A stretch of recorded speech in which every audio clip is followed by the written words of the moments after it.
நம்முடைய கலைஞரை கொடுத்த மாவட்டம் இந்த தஞ்சாவூர் மாவட்டம். இந்த தஞ்சை மாவட்டத்தில் கலைஞருடைய காலடி படாத இடமே கிடையாதுன்னு பெருமையா சொல்லலாம். 2021 தேர்தல் பொழுது 8 தொகுதியில சென்ற முறை 7 தொகுதியில வெற்றி பெற்றோம். இந்த முறை 8க்கு 8 100% வெற்றியை நீங்க கொடுக்கணும். கொடுப்பீங்களா?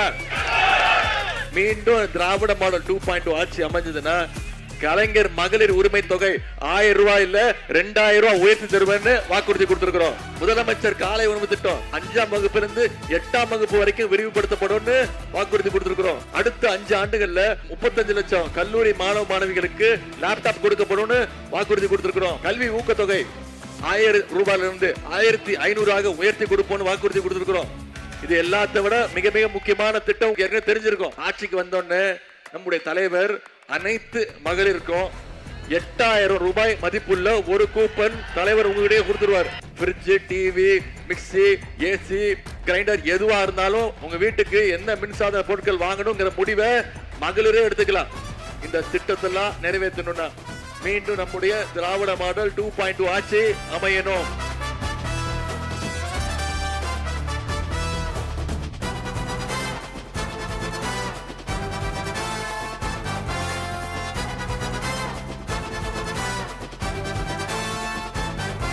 எந்த சின்னம்?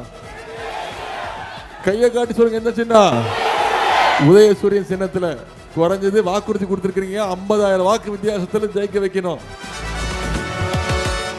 20 கோடி ரூபாய் மதிப்பீட்டுல இன்னைக்கு பட்டுக்கோட்டையில ஒரு புதிய பஸ் ஸ்டாண்ட் இருக்குன்னா அண்ணன் அண்ணாதுரை அவர்கள் இந்த தொகுதிக்கு செஞ்சு கொடுத்தது.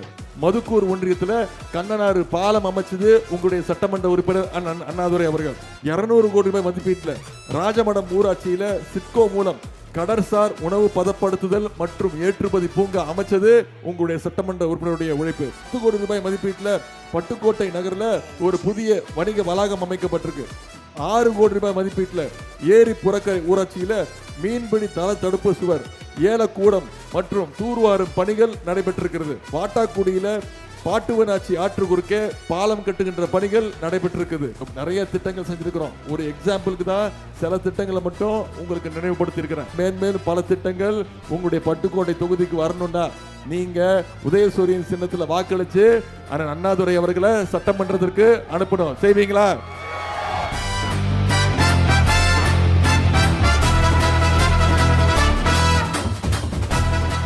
கலைஞர் அடிக்கடி சொல்வார், நான் டெல்டா காரன் அப்படின்னு சொல்வார். நம்முடைய தலைவரும் சொல்வார், நானும் டெல்டா காரன்.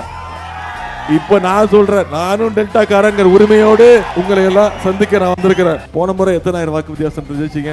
28,850. இப்ப நம்ம கேம்புக்கு வந்துட்டாரு. போன முறை நம்ம தான் வெற்றி வாய்ப்பு இழந்துட்டோம். இந்த முறை அதை விட அதிகமான வாக்கு வித்தியாசத்துல அண்ணன் வைத்திலிங்கம் அவர்களை, ஏன்னா அவர் உதயசூரியன் சின்னத்துல நிக்கிறார், இந்த முறை ஜெயிக்க வச்சு கொடுப்பீங்களா? இன்னைக்கு இந்தியாவிலேயே மோடியுடைய நம்பர் 1 முரட்டு அடிமை யாரு?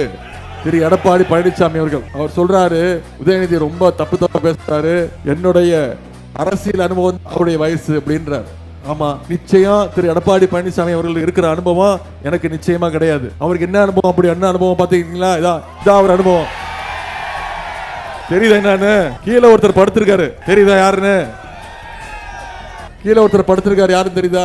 அவர் தான் எடப்பாடி பழனிசாமி. இந்த அனுபவம் எனக்கு கிடையாது. யார் காலையும் பதவிக்காக போய் பிடிக்கிற அனுபவம் எனக்கு கிடையாது. குறிப்பா சங்கிக கிட்ட அடிமையா இருக்கிற அனுபவம் எனக்கு கிடையாது. அந்த அனுபவம் எனக்கு தேவையும் இல்லை.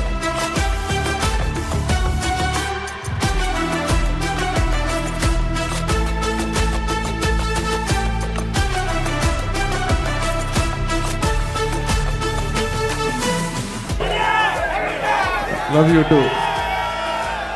போன முறை அண்ணன் நீலமேகம் அவர்களை இதே மாதிரி நான் தான் வந்து வாக்கு கேட்டேன். அண்ணன் நீலமேகம் அவர்களை கிட்டத்தட்ட 47,000 வாக்கு வித்தியாசத்துல ஜெயிக்க வச்சிங்க.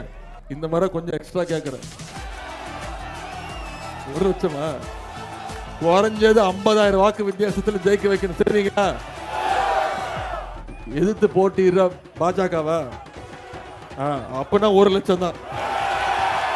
எதிர்த்து போட்டிடுற பாஜக வேட்பாளருக்கு டெபாசிட் காலி ஆயிடுச்சுன்ற செய்தி வரணும். செஞ்சு காட்டுவீங்களா? இன்னைக்கு ஒன்றிய கல்வி அமைச்சர் திரு தர்மேந்திர பிரதான் சொல்றாரு, 2,500 கோடி தமிழ்நாட்டுக்கு தரணும், கொடுக்க மாட்டோம், ஏன்னா அவங்க புதிய கல்வி கொள்கை ஏத்துக்க மாட்டேங்கிறாங்க அப்படின்ற. இந்திய மீண்டும் தமிழ்நாட்டுக்குள்ள திணிக்கிறதுக்கான முயற்சி தான் புதிய கல்வி கொள்கை. நாம கேட்கிற திட்டம் எதுவும் கிடையாது. நம்ம கேட்கிற நிதி கிடையாது, நம்முடைய உரிமைகளை பறிக்கிறாங்க, கல்வி உரிமையை பறிக்கிறாங்க. இதையெல்லாம் யார் எதிர்த்து கேட்கணும்? ஒரு எதிர்க்கட்சி தலைவர் கேட்கணும். கேட்பாரா? கேட்க மாட்டார். நம்முடைய தலைவர் தான் இன்னைக்கு இந்தியாவிலேயே பாஜகவை எதிர்த்து கேள்வி கேட்கக்கூடிய ஒரே இயக்கம் திராவிட முன்னேற்ற கழகம். ஒரே தலைவர் நம்முடைய தலைவர். டெல்லி அணி வர்சஸ் தமிழ்நாடு அணி தான் இந்த சட்டமன்ற தேர்தல். தமிழ்நாடு அணி நாம ஜெயிச்சு காட்டணும், டெல்லி அணியை தோக்கடிக்கணும். தமிழ்நாடு வெல்லட்டும், நம்ம ஸ்டாலின்